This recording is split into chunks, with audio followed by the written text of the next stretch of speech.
40,000 মহিলাই আজি ইয়াতে চেক লব লাগিব।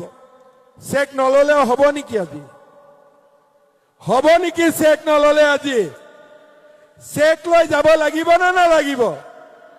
চেক যদি লৈ নাযায় ঘৰত হাজবেণ্ডে এনেকে জোকাব, ৰাতিপুৱা গৈছিলি নহয় 7টাত, ক'ত গ'ল এতিয়া? সেইকাৰণে আমি চেকখন লৈ যাব লাগিব। কেনেকে আমি লৈ যাম? যদি এগৰাকী এগৰাকীকৈ লওঁ বহুত সময় যাব। ইয়াতে গোটৰ সভানেত্ৰী কোন কোন আছে হাত দাঙকচোন।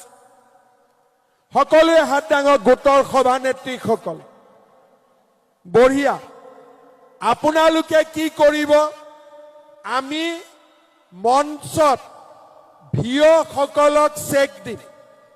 ভিঅ বাইদেউসকলে গোটৰ সভানেত্ৰীসকলৰ হাতত চেকখন তুলি দিব আৰু গোটৰ সভানেত্ৰীসকলে ইয়াতেই আপোনালোকক চেক কেইখন হাতত দিব।